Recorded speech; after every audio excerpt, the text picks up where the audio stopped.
I'm just a normal guy with a curious fascination for unarmed combat. Mixed martial arts is basically the purest form of unarmed combat known to man. It involves all disciplines, all combat disciplines: boxing, kickboxing, wrestling, taekwondo, karate, jiu-jitsu. It's just a pure combat.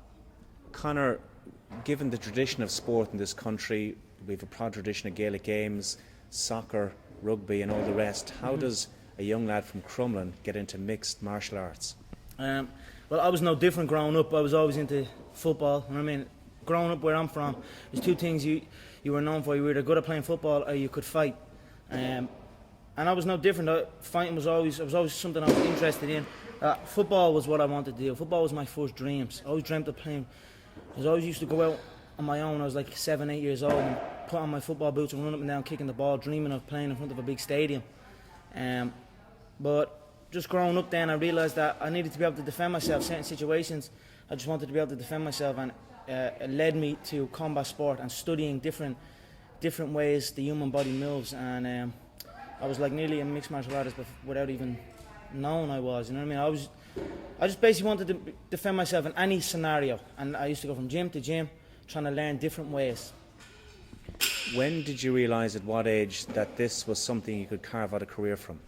Well, I moved from Crumlin when I was 16, 17, and I was doing it. I was still playing football at that time. I was doing MMA, I was doing boxing, I was doing this and doing that. But then I met a guy when I moved up to Lucan from Crumlin who was doing jiu-jitsu. Tom Egan, his name was. And I was doing some boxing at the time, some kickboxing. And around the same time we started seeing the UFC on TV. And we just, every day in school, we'd talk about it. He'd show me some jiu-jitsu stuff. We'd be mess fighting in the class. I'd be showing him some boxing. He'd show me some submission moves. Eventually then I used to go up and stay up in his house up in Kildare. Literally stayed there the whole weekend. He'd teach me how to grapple. He'd teach me some techniques and I'd teach him some techniques. And basically we'd fight at the end of it. Two little 16-year-old kids out the back of his shed, the concrete floor. And we basically punched the head off each other, really. And then that was that, you know. And that was my first obsession with it, you know. And I thought, like, I still didn't think I could do it. I was just kind of still in my thoughts was self-defense. I just wanted to be able to defend myself in any situation. Then he met my coach, John Kavanagh, my coach today, John Kavanagh, and found out that he had a proper gym. He also ran shows where you could actually compete properly. And that was it. The two of us went down, met John, and that was that. John showed us a different approach to combat sport, a different way of thinking, the professional way. You know what I mean? Even though we were in a little small shack, in a little hut, it was a professional approach to unarmed combat. And he introduced me to jiu-jitsu, which changed my whole approach. It made me look at the finer details of combat. And then that was it. I was hooked. When I knew he had shows, I knew it was there. I knew I could get that ladder. You know, I knew I had something. I had a fascination with it. And even if it didn't, I couldn't shut it off. So I just rolled with it. Kept showing up every day. Got my ass whooped a couple of times. Whooped a couple of asses.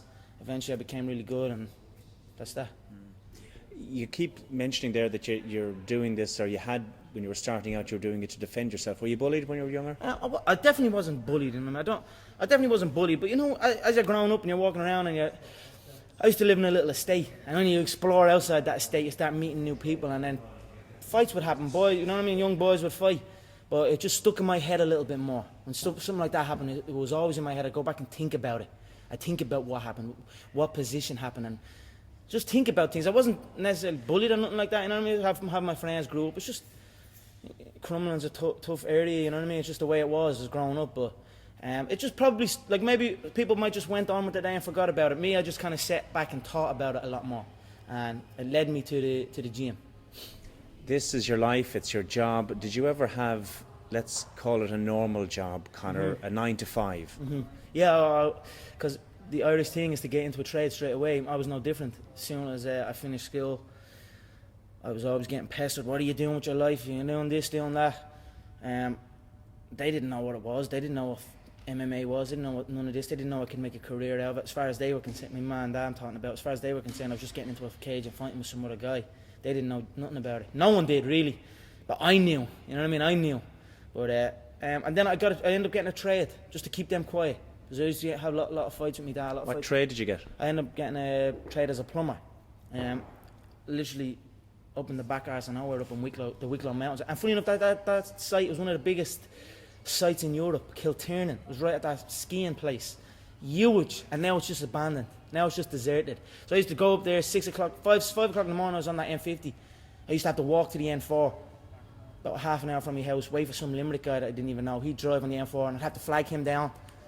Nightmare, yeah. 2 hours down on the M50, 2 hours back. Literally 14-hour days, and I was the first year, so I had to go and do everything. I had to go to the shop. I had to go and get this and get that. So I always had trouble with that, and I was like, this isn't for me. This is not for me. How long did you last? I lasted 18 months doing it, but it was tough, you know what I mean? It wasn't the life for me, you know what I mean? And then John said, because I was training with John as well at the time, and then John got in touch and says, I have a show, I'm running a show, I'd like to fight on it. And then that was it. I just packed it in, didn't show up. My dad used to come in and punch the head out of me and like try and drag me out of bed, and I just wouldn't go, you know what I mean? I had uproar for a good few years with him over it, and that was it. I just packed it in, quit, and then focused on training. And I knew what was going to happen. I knew I was going to get here. They didn't. There's a lot of stressful years, you know what I mean? A lot of tough times, but I proved them wrong. I proved myself right. What makes you such a good fighter? I don't know. I'm just curious about it. It's never. I mean, it's in my head 24/7. There's nothing else I can think. I don't think about nothing else. And that's it. I'm just curiously fascinated with it, and I can't stop thinking about it. Everything I do in my life is related to this. I don't do nothing else if it's not got to do with fighting. You know what I mean? And that is why. You know what I mean? To be true, all you've got to do is show up. Is that not unhealthy? I don't know. Do I look unhealthy? Take a look at this physique. I'm in phenomenal shape, in body and mind. To me, what's unhealthy is living an unhealthy life. To me, what's unhealthy is getting up and going through the same day every day of your life, 9 to 5, in an office or in a, you know what I mean? That's unhealthy.